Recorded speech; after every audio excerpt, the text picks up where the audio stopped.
യാക്കോബിന് മക്കളെ നൽകാൻ തനിക്ക് സാധിക്കില്ലെന്ന് കണ്ടപ്പോൾ റാഹേലിന് തൻ്റെ സഹോദരിയോട് അസൂയ തോന്നി. അവൾ യാക്കോബിനോട് പറഞ്ഞു, എനിക്കും മക്കളെ തരുക, അല്ലെങ്കിൽ ഞാൻ മരിക്കും. യാക്കോബ് കോപിച്ച് അവളോട് പറഞ്ഞു, ഞാൻ ദൈവത്തിൻ്റെ സ്ഥാനത്താണോ? അവിടുന്നല്ലേ നിനക്ക് സന്താനം നിഷേധിച്ചിരിക്കുന്നത്? അവൾ പറഞ്ഞു, ഇതാ എൻ്റെ പരിചാരികയായ ബിൽഹ, അവളെ പ്രാപിക്കുക. അവളുടെ സന്താനത്തെ അവൾ എൻ്റെ മടിയിൽ വയ്ക്കും. അങ്ങനെ അവളിലൂടെ എനിക്ക് മക്കളെ ലഭിക്കും. അവൾ തൻ്റെ പരിചാരിക ബിൽഹായെ അവന് നൽകി. യാക്കോബ് അവളെ പ്രാപിച്ചു. ബിൽഹ ഗർഭം ധരിക്കുകയും യാക്കോബിന് അവളിൽ ഒരു പുത്രൻ ജനിക്കുകയും ചെയ്തു. അപ്പോൾ റാഹേൽ പറഞ്ഞു, ദൈവം എനിക്ക് അനുകൂലമായി വിധിച്ചിരിക്കുന്നു. എൻ്റെ പ്രാർത്ഥന കേട്ട് എനിക്കൊരു പുത്രനെ നൽകിയിരിക്കുന്നു. അതുകൊണ്ട് അവൾ അവന് ദാൻ എന്ന് പേരിട്ടു. റാഹേലിൻ്റെ പരിചാരികയായ ബിൽഹ വീണ്ടും ഗർഭം ധരിച്ച് ഗർഭിണിയായി. അവളിൽ യാക്കോബിന് രണ്ടാമതൊരു പുത്രൻ കൂടി ജനിച്ചു. റാഹേൽ പറഞ്ഞു, എൻ്റെ സഹോദരിയുമായി കടുത്ത മത്സരം നടത്തി ഞാൻ ജയിച്ചിരിക്കുന്നു. അവൾ അവനെ നഫ്താലി എന്ന് വിളിച്ചു. തനിക്ക് വീണ്ടും മക്കളുണ്ടാകുന്നില്ല എന്ന് കണ്ട ലേയ തൻ്റെ പരിചാരികയായ സിൽഫായെ യാക്കോബിന് നൽകി. ലേയായുടെ പരിചാരികയായ സിൽഫായിൽ യാക്കോബിന് ഒരു പുത്രൻ ജനിച്ചു.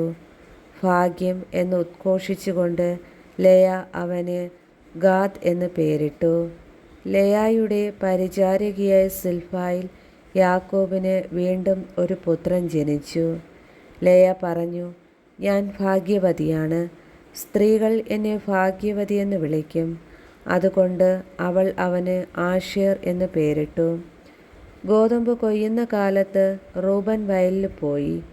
അവൻ ദൂദായി പഴം കാണുകയും അവ പറിച്ചു കൊണ്ടുവന്ന് തൻ്റെ അമ്മയായ ലേയായ്ക്ക് കൊടുക്കുകയും ചെയ്തു.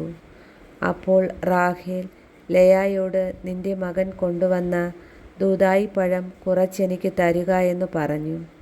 ലേയ കയർത്തു പറഞ്ഞു, എൻ്റെ ഭർത്താവിനെ കൈയടക്കി വച്ചിരിക്കുന്നത് പോരാ, എൻ്റെ മകൻ്റെ ദൂദായി പഴവും നിനക്ക് വേണം. റാഹേൽ പറഞ്ഞു, നിന്റെ മകൻ്റെ ദൂദായി പഴത്തിന് പ്രതിഫലമായി അദ്ദേഹം ഇന്നു രാത്രി നിന്റെ കൂടെ ശയിച്ചു കൊള്ളട്ടെ. യാക്കോബ് വൈകുന്നേരം വയലിൽ നിന്ന് വന്നപ്പോൾ ലേയ അവനോട് പറഞ്ഞു, അങ്ങിന്ന് എൻ്റെ അടുത്ത് വരണം.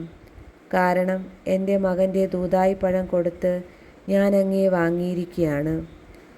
അവൻ അന്നു രാത്രി അവളോട് കൂടെ ശയിച്ചു. ദൈവം ലേയായുടെ പ്രാർത്ഥന കേട്ടു.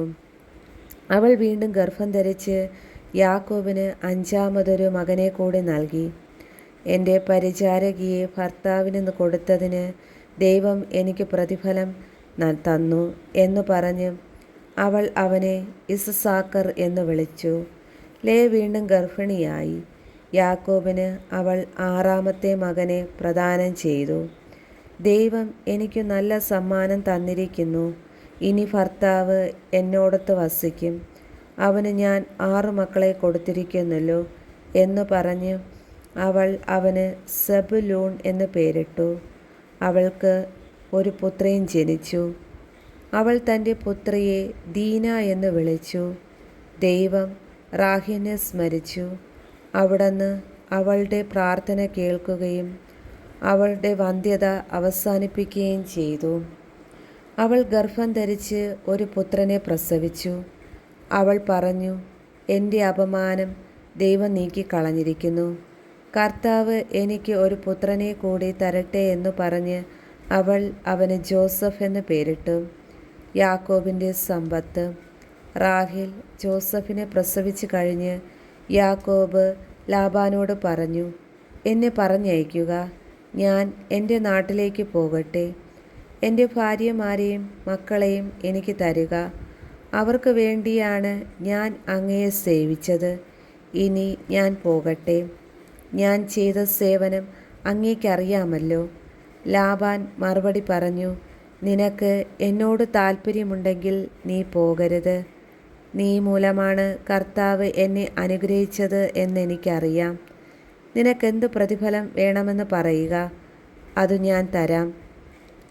യാക്കോബ് അവനോട് പറഞ്ഞു, ഞാൻ എപ്രകാരം അങ്ങേക്ക് വേണ്ടി ജോലി ചെയ്തുവെന്നും എൻ്റെ മേൽനോട്ടത്തിൽ അങ്ങയുടെ ആടുമാടുകൾ എത്ര പെരുകിയെന്നും അങ്ങേക്കറിയാമല്ലോ. ഞാൻ വരുന്നതിന് മുൻപ് വളരെ കുറച്ച് ആടുകളെ അങ്ങേക്കുണ്ടായിരുന്നുള്ളൂ. ഇപ്പോൾ അവ വളരെ പെരുകിയിരിക്കുന്നു. ഞാൻ പോയിടത്തെല്ലാം കർത്താവ് അങ്ങേ കടാക്ഷിച്ചിരിക്കുന്നു. ഇനി എൻ്റെ കുടുംബത്തിന് വേണ്ടി എന്നാണ് ഞാൻ എന്തെങ്കിലും സമ്പാദിക്കുക? ലാബാൻ ചോദിച്ചു, ഞാൻ നിനക്കെന്തു തരണം? യാക്കോബ് പറഞ്ഞു, അങ്ങ് എനിക്കൊന്നും തരേണ്ട. ഞാൻ പറയുന്ന വ്യവസ്ഥ സ്വീകരിക്കാമെങ്കിൽ ഇനിയും അങ്ങയുടെ ആടുകളെ ഞാൻ മേയിച്ചു കൊള്ളാം. അങ്ങയുടെ ആട്ടിൻകൂട്ടത്തിൽ നിന്ന് പൊട്ടോ പുള്ളിയോ ഉള്ള ആടുകളെയും കറുത്ത ചെമ്മരിയാടുകളെയും പൊട്ടോ പുള്ളിയോ ഉള്ള കോലാടുകളെയും ഞാൻ വേർതിരിക്കാം. അവ എൻ്റെ പ്രതിഫലമായിരിക്കട്ടെ.